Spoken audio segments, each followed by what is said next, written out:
మహబూబాబాద్ జిల్లాలో అనేక నాటకీయ పరిణామాలు చోటు చేసుకున్నాయి. నేడు తలపెట్టవలసినటువంటి మహాధర్నా క్యాన్సిల్ కావడంతో అక్కడ ఉన్నటువంటి బీఆర్ఎస్ నాయకులు కార్యకర్తలు ఆందోళన చెంది నిన్న రాత్రి ఎంతో ఉద్రిక్తమైనటువంటి వాతావరణం నెలకొంది. దీన్ని దృష్టిలో పెట్టుకొని పోలీసులు కూడా కొన్ని సూచనలు కూడా చేశారు. అయినప్పటికీ కూడా వీళ్ళు వినిపించకపోవడంతో పోలీసులు కొంత సీరియస్ యాక్షన్లోకి దిగాల్సి వచ్చింది. ధర్నా ఎట్టి పరిస్థితుల్లో అనుమతించేది లేదన్నటువంటి ఒక సూచనలు సందేశాలు ఇక్కడ బీఆర్ఎస్ నాయకులకు పంపించినటువంటి పరిస్థితి. దీనికి ముందు ఇక్కడ కాంగ్రెస్ నేతలు కూడా ప్రెస్ మీట్ పెట్టి ఒకవేళ మహబూబాబాద్లో గనక మహాధర్నా గనక చేపట్టినట్టయితే మేము ఖచ్చితంగా వాళ్ళపై రాళ్లతో దాడి చేస్తామని చెప్పి ఇక్కడ ప్రభుత్వ విప్ రామచంద్ర నాయక్ చెప్పడంతో మరింత ఉద్రిక్త పరిస్థితులకు దారితీసినట్టయింది. దీనికి సంబంధించి ఎంపీ పోరిక బలరాం నాయక్ అలాగే స్థానిక ఎమ్మెల్యే మురళీ నాయక్ కూడా ఇక్కడ చెప్పడంతో దీనికి సంబంధించి ఒక్కొక్క రకమైనటువంటి ఉద్రేకపూరితమైనటువంటి వాతావరణం నిన్నటి నుంచి రగులుతూనే ఉన్నది.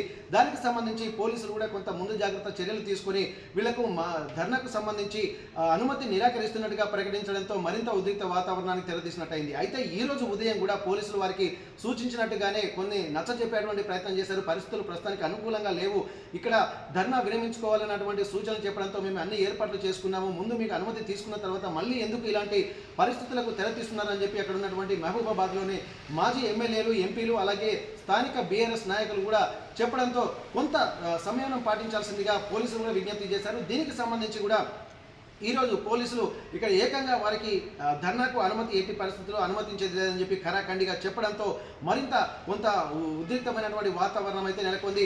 ప్రస్తుతానికి ఈరోజు ఉదయం జరిగినటువంటి పరిణామాలు మరింత మహబూబాబాద్లో కొంతమందిని భయాందోళనకు మరొకసారి ఉద్రిక్త వాతావరణానికి అయితే తెరిపిస్తాయి. ఎట్టి పరిస్థితుల్లో ధర్నాకు అనుమతి లేదని చెప్పిన తర్వాత వాళ్ళు కూడా కొంత సమయం కోసం వేచి చూద్దాం, మరింత ముందుకు వెళ్ళిన తర్వాత మరికొద్ది రోజులైన తర్వాత ధర్నా చేపడదామన్న ఒక నిర్ణయానికి అయితే వచ్చారు. ఎందుకంటే ఉద్రిక్త పరిస్థితులు తలెత్తకుండా అక్కడ పోలీసులు కూడా కొంత వాళ్ళకు ఉన్నటువంటి సమాచారం ప్రకారం ఎక్కువగా ఉద్రిక్తంగా ఉండే అటువంటి వాతావరణం ఉండడంతో ఒక సమయం పాటించాల్సిన విజ్ఞప్తిని కూడా వాళ్ళు కూడా అంగీకరించి ధర్నాను మరో రోజు నిర్వహించుకుందామన్నటువంటి నిర్ణయానికి వచ్చారు. అందులో భాగంగానే ఈ రోజు పోలీసులు చేసినటువంటి ఒక కవాతు అనేది ఇక్కడ ప్రశ్నార్థకంగా మారింది. ఇక్కడ కవాతు ధర్నా విరమించుకుంటున్నామని చెప్పినప్పటికీ కూడా కవాతు చేయడంలో ఆంతర్యం ఏమిటి, ఎవరిని భయాందోళనకు గురి చేస్తున్నారన్నటువంటి ఒక ఆలోచనలు కూడా బీఆర్ఎస్ నాయకులు పోలీసులకు సంధించినటువంటి పరిస్థితి. మేము ఎప్పుడు ఒక శాంతియుత వాతావరణాన్ని చేయాలనుకుంటున్నాము అని చెప్పి ఇక్కడ వీళ్ళు చెప్తున్నారు. దీనికి సంబంధించి హైకోర్టు కూడా కేసు వేసినటువంటి పరిస్థితి నెలకొన్నాయి. అయితే హైకోర్టు కూడా దీనికి సంబంధించి మరో రోజు అంటే ఇప్పుడు 25వ తారీఖు అంటే ఈ నెల 25వ తారీఖు సోమవారం నాడు ధర్నా నిర్వహించుకోవచ్చు అని చెప్పారు. దానికి ఒక టైం బౌండ్ కూడా పెట్టినటువంటి పరిస్థితి. 10 గంటల నుంచి 1 గంట వరకే అతి తక్కువ మందితోటి అంటే కేవలం 1000 మందితోటి మాత్రమే నిర్వహించుకోవడానికి చెప్పారు. కానీ వీళ్ళు మహాధర్నా పిలుపునిచ్చినటువంటి నేపథ్యంలో మేము ఒక జన సమీకరణ చేసి తాము చేసినటువంటి తప్పేంటో ప్రజలకు వివరిస్తాము, ఏంటని ప్రజల ముందే తేల్చుకుంటాము అని వీరు కూడా చెప్పేటువంటి ప్రయత్నం చేయబోతున్నారు. కానీ దీనికి కాంగ్రెస్ ప్రభుత్వం అడ్డుపడుతుంది, అడుగడుగున అడ్డుపడుతుంది, ఇక్కడ భయభ్రాంతులకు గురి చేస్తుందన్నటువంటి ఒక విమర్శలు కూడా బీఆర్ఎస్ నాయకులు చేస్తున్నటువంటి పరిస్థితి.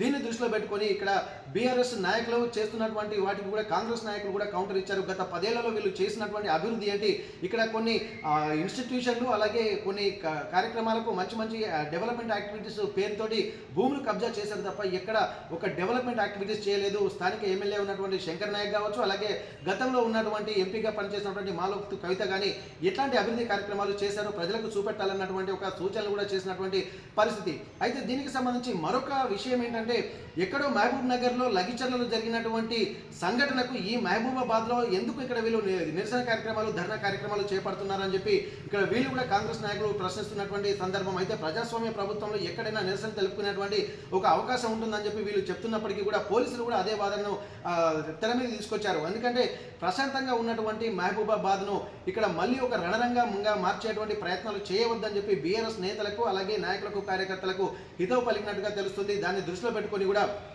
మరోసారి ఎట్టి పరిస్థితుల్లో ఒకరికి మించి ఒకరు ఖచ్చితంగా ధర్నా చేసి తీరుతామని చెప్పి బీఆర్ఎస్ నాయకులు ముందు నుంచి చెప్తున్నారు. ఒకవేళ అనుమతి లేకపోయినా కానీ ఖచ్చితంగా ఎట్టి పరిస్థితుల్లో ధర్నా నిర్వహించి తీరుతామన్నటువంటి ఒక సూచన కూడా ఇక్కడ మాజీ మంత్రి సత్యవతి రాథోడ్ కూడా చెప్పడంతో డోర్నకల్ ఎమ్మెల్యేగా గతంలో పనిచేశారు. మాజీ ఎమ్మెల్యేగా తను చేసినటువంటి వ్యాఖ్యలు కూడా చాలా హాట్ టాపిక్గా మారడంతో పోలీసులు అప్రమత్తమయ్యారు. మొత్తానికి ఏది ఏమైనప్పటికీ కూడా ధర్నా నిర్వహించకూడదని చెప్పి పోలీసులు అనుకున్న విధంగానే ఒక కవాతు చేసి ఎట్టి పరిస్థితుల్లో 4 కంటే ఎక్కువ గుమికూడిన వాళ్ళపై కేసులు నమోదు చేస్తాము. కొత్తగా వచ్చినటువంటి BNSS 163 యాక్ట్ అంటే ప్రస్తుతం 144 సెక్షన్ పాత చట్టం ప్రకారం ఇవన్నీ దృష్టిలో పెట్టుకొని ఇక్కడ వాళ్ళు పలు సూచనలు చేశారు. ఎట్టి పరిస్థితులు అనుమతించేది లేదని చెప్పి 144 సెక్షన్ కొత్తగా వచ్చినటువంటి 163 BNSS చట్టాన్ని కూడా ఇంప్లిమెంట్ చేస్తామని చెప్పి వాళ్ళకు తీవ్రమైనటువంటి హెచ్చరికలు చేసినటువంటి నేపథ్యంలో కొంత సద్దుమైనటువంటి పరిస్థితి.